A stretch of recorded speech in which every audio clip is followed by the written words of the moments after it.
Everyone, I'm here for Tell 'em Tuesday. So first I am going to discuss tough love couples. Okay, whole sheets fiasco. I was like, dude, you cannot be serious. You cannot seriously be freaking out this much over some doggone sheets. Sheets that you have no business with anyway. You lost the challenge of getting the best furniture and ended up with the 2 twin beds.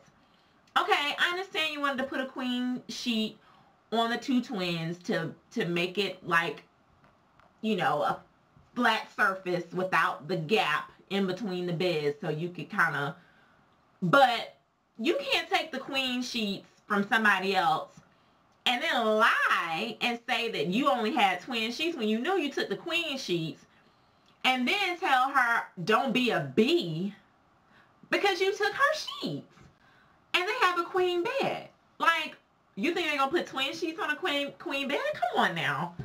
I was like, dude. And then for him to sit up there and say he didn't tell her don't be a bee. He told her, what did he say that he told her? Something about it was a bee move.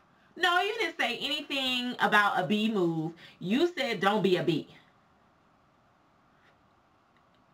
I was like, okay, so either dude is a liar or dude needs some help. Like, he needs some serious counseling, because that means you black out, or, you do things or say things and you forget that you did it. Like, that's dangerous. So his girlfriend, like, really needs to be on notice with that. Like, that's not cool. Like, if he honestly didn't remember that he said don't be a bee, because he was acting stupid, he wouldn't apologize, anything. And then when Steve replayed the tape, he broke down crying. And I was like, dude, did you seriously not remember that you said don't be a bee? Because, yo, that's a problem. Like, for real, that's a problem. So, yeah, I was like, And then, the happy ending situation, like, seriously, I did not think that still happened. Like, in 2010, I did not know that you could go to a massage parlor and still get a happy ending. I'm like, wow. that was a shocker there. I had no clue. I was like, okay, for real? Like, okay. And, okay. The issue with a man and his mama. Okay. To expect a man to put a woman above his mother, I think is unreasonable unless you're his wife. I feel that as his girlfriend or fiance, whatever, ex-fiance, I don't know what they consider themselves right now, but I feel that you should not expect for a man to put you above his mother, to prioritize you over his mother, and you're not his wife. I think that's an unreasonable request. Now, of course, once you get married, yes. Yes, the wife and the husband are supposed to be number one to each other. I have friends who have been through premarital counseling, and they have told me that they were told that the spouse is number one, period. Even after children, the spouse is still supposed to be number one. And I know a lot of people don't do that. And I mean, of course, children require more because children can't take care of themselves as, the spouse can as an adult. But I know it's kind of hard for people to make their spouse number one after children are involved, but it's really how it's said that it's supposed to be.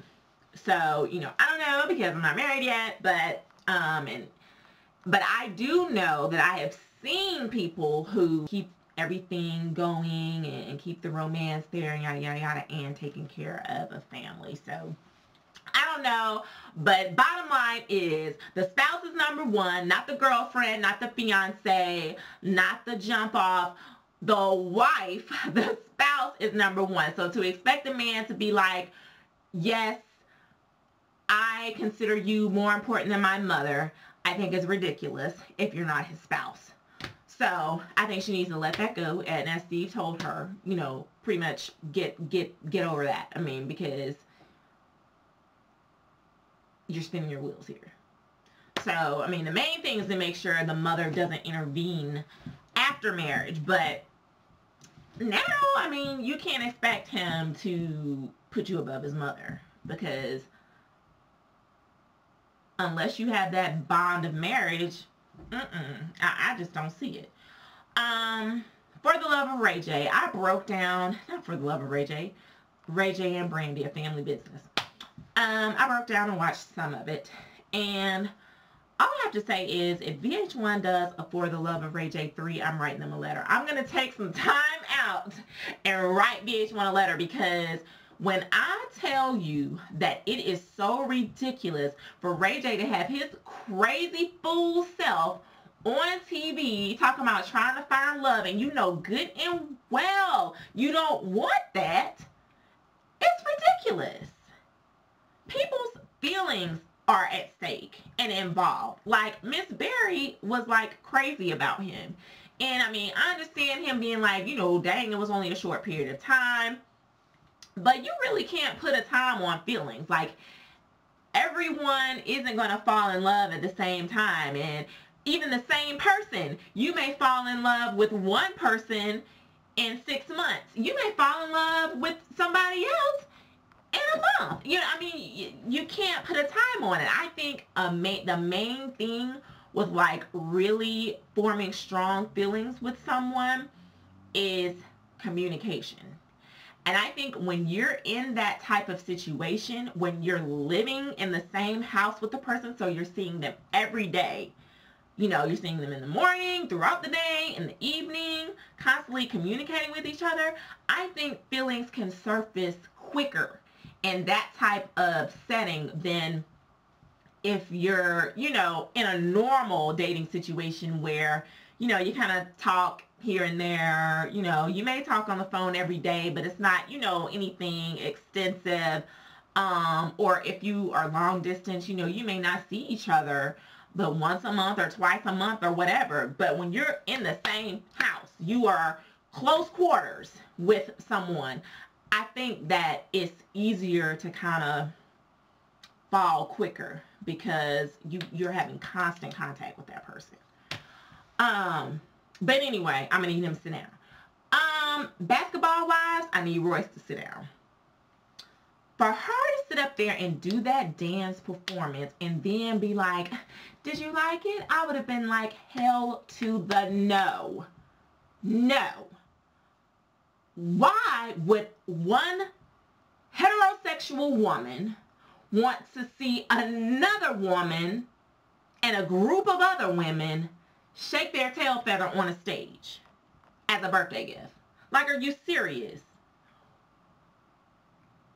I was very confused. I'm like, I could see if this was a male friend and you did this for his birthday. Yes, that would be nice. He would have probably enjoyed that. But a female friend, unless she's a lesbian, like, come on. No one wants to see you gyrate your coochie all over the place. I was like, See, I would have read her rights, because that was utterly ridiculous. What Chili wants, she really wants her some Floyd, and I am excited about the next episode because I want to see if he's going to stand her up or not. But I could kind of see where she was coming from with her date, because yes, dude was attractive, you know, I mean, he had a lot of things on paper, but just because somebody has a lot going on for them, or, you know, if you write a list of all the things that they have going for them and it looks really good, that doesn't mean that you're going to click. That doesn't mean that you're going to have a connection. That doesn't mean you're going to have chemistry. So, you know, to be like, oh, well, he has his own business and yada yada, he only has one child and da da da da, and what's wrong with you? No. I mean, if you don't have a connection with somebody, you just don't have a connection with them. I mean, that's just how it is. And I've been in situations where, you know, someone has had everything on paper, but we just didn't have that connection. And it's like, yeah, he's a great guy, but he's great for somebody else. You know? And I mean, that's just how it is sometimes. So, you know, I don't fault her for, you know, brushing him off, because I mean, if it's not there, it's just not there. So, that's it. And I'll see you guys later. Peace.